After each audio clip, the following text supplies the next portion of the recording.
Hello, great people. 2027 political alignment and realignment continues, especially at the presidential level, as bearing any last-minute change of mind. Mr. Rabiu Musa Kwankwaso, the political godfather of Kano State and one of the strong leaders, or should I say the strong pillars of NNPP, is going to come to the Tinubu fold in the All Progressive Congress APC. This is coming also at a time when the governor of Akwa Ibom State declared that President Bola Ahmed Tinubu is going to have a second term. Don't forget that Governor Kano of Akwa Ibom State is of the Opposition People's Democratic Party. What does this mean? What can we learn from all of this? What is Bola Ahmed Tinubu trying to do? And what can we call this move by Bola Ahmed Tinubu? And why is everybody rallying around the president? Let us look at some of the dark politics that is going to take place in 2027 and the action of the political actors on this episode with your show upload, Dr. Omosholadeji. First, my reaction when I heard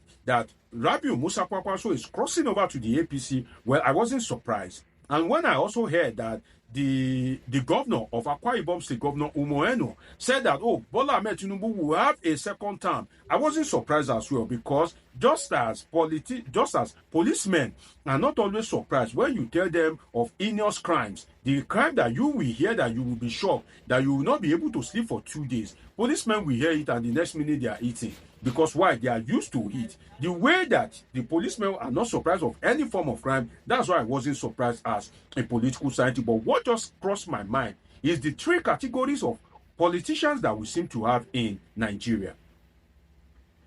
The three categories, which is that we have the contenders, we have the pretenders, and we have the dealers. Now, I will explain it to you. Now, it is the pretenders that usually, transform into dealers. Let me explain it to you. First, contenders is people that really want to contend, that really want to participate in an election because they have a vision that they want to kind of like bring to light for their people. They have something in mind. They have their particular ideas and ideology that they want it to manifest in the life of their people, and they are going all out to win that particular election so that they can bring forth their ideas to the people. And also we have pretenders. The pretenders are people that are in the race just for relevance. Some people are in the race just so that they can be known.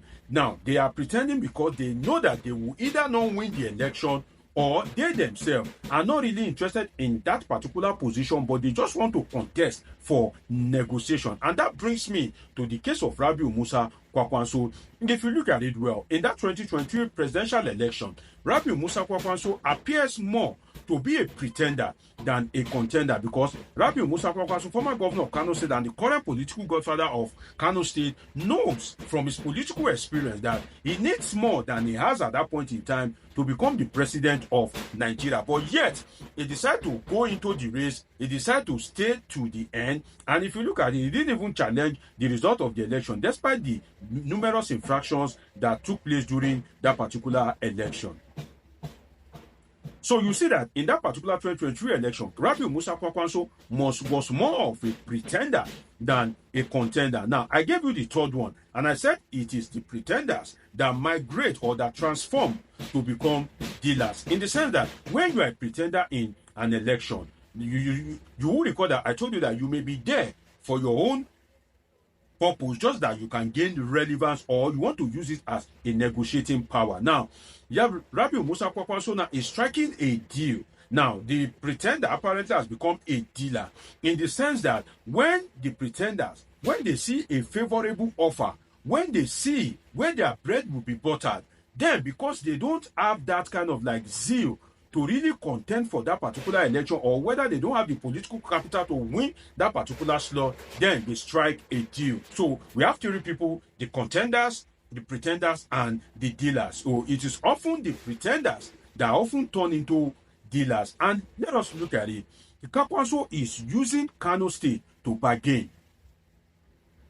Rabiu Musa Kwankwaso is using Kano State to bargain, and I will explain it to you. Now, there are some states in Nigeria that if you want to be the president, you need to keep your eyes on those states. One is Kano State. Kano State has reportedly mass population. The population of, although I believe, because I did my NYC in Kano State, I don't believe that the population of Kano State is as much as it is being touted. But then, for let us just agree with the Nigerian government that Kano State is either the most populated or the second most populated. By the virtue of that arithmetic, if you want to win a presidential election in Nigeria, your eyes must be on Kano State. So the eyes of Bola Ahmed Tinubu is on Kano State, and he wants to be able to win Kano State. You know that if he wins Kano State, if he wins Lagos State, Kaduna, Katsina, you know, there's 3 states, which is, I think, Kano, Kaduna, Katsina, that usually bring huge amount of vote from the north. So you see that Bola Ahmed Tinubu is being strategic. And when you are strategic and you are the type that, you know, you are a giver, there's nothing that you cannot give. If you now fall into the hands of a pretender or a dealer in a political atmosphere, then the deed is done. And that is what is happening in this case. So if Rabiu Musa Kwankwaso eventually cross carpet, don't be surprised at all.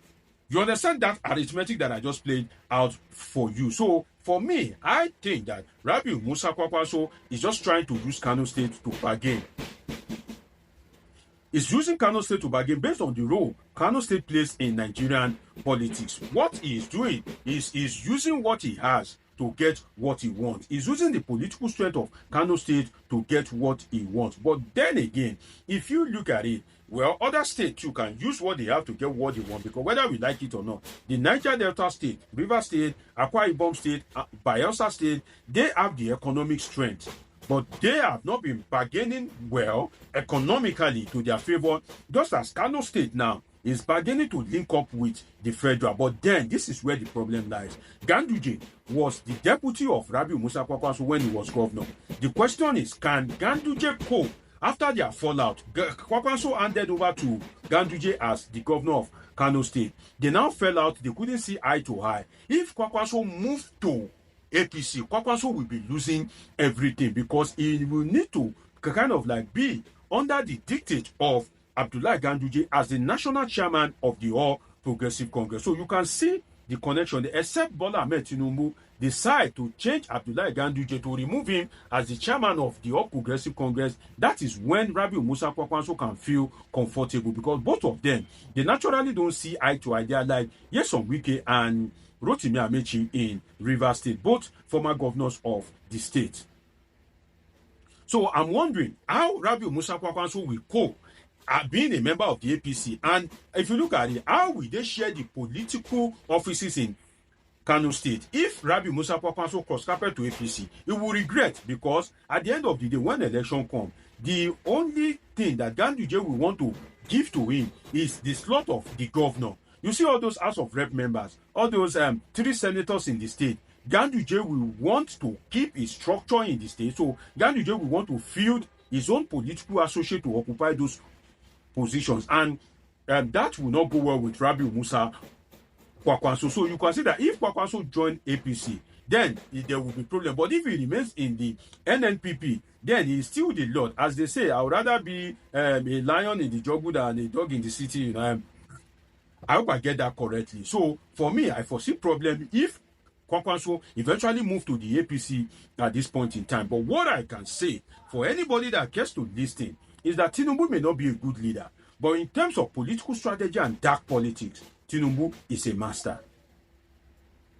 Tinubu may not be a good leader. Don't expect anything good from him in terms of leadership, governance, development. Don't expect much from him. Let me put it like that. But when it comes to, you know, this mago, you know, wuru to the answer, Bola Ahmed Tinubu remains the master of the game, because he usually have his eyes on the ball. And what he intends to win, how he intends to win in 2027 is through dark politics. You see that the way Nigerians are clamoring, oh, Tinubu government is bad, hardship is much, this, that. This Bola Ahmed Tinubu seems not to be concerned about that. Rather, he's going for the political influencers. He's going for the political actors, because he knows that, you know, in Nigeria, you need the political party to win. So what Bola Ahmed Tinubu is doing is a strategy that, to put it summarily, because it's not all of us that are politically inclined, and I don't like to use big things to, and I think I try to break it down in the simplest format. What Bola Ahmed Tinubu is doing is what I can term, you know, knock the engine of your opponent's vehicle, no matter how slow your vehicle is, you will still win the race. And I'll explain that to you. What Bola Ahmed Tinubu is doing, he knows that in the hearts of majority of Nigerians, he hasn't performed. But then, for you to be a president, you need to emerge through a political party.